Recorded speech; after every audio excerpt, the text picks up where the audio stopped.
You may hear people say that Bluetooth and Wi-Fi cause cancer and that your earbuds are emitting radiation. So what's up with that?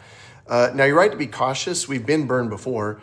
We used to treat adenoid hypertrophy or overgrowth and acne with radiation treatments because the science said it was safe. It wasn't. And we used to think that tobacco was safe.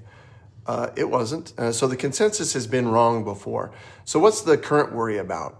It has to do with the radio frequency radiation of the devices that we're using.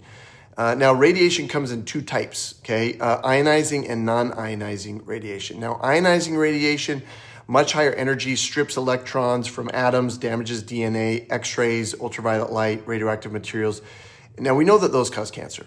Now, the non-ionizing radiation operates at a far lower energy level. That's the Wi-Fi, Bluetooth, cell towers. Again, non-ionizing, the same energy, honestly, as FM radio. It's not as powerful and doesn't have the energy to break the chemical bonds or damage DNA the way that X-rays or ultraviolet light does. So what does the science currently show? Bluetooth operates at 2.4 gigahertz, extremely low power level, well within the international and federal safety limits. There has been some controversy because early on the WHO classified radio frequency radiation as possibly carcinogenic based on some rat studies. However, those have been widely criticized due to the methods that were used.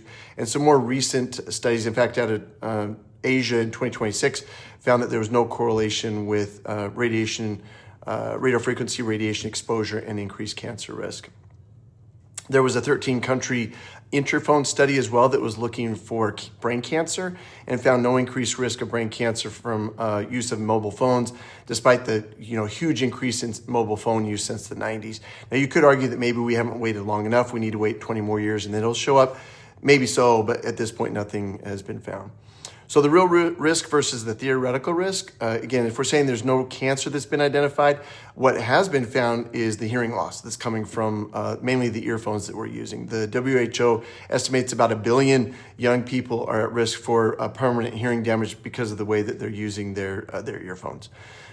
So for parents, children's brains obviously developing, there's a theoretical radio frequency radiation risk. Again, nothing has been confirmed with that, but the real risk that we do know is the hearing loss. So be careful with how they're using them, the volume that they're using them, because once that hearing loss occurs, there's no way to get it back. Again, bottom line, at this point, no cancer risk that we're aware of. Just be careful with your hearing in those earphones. So now you know. If you like this video, please share it and follow for more.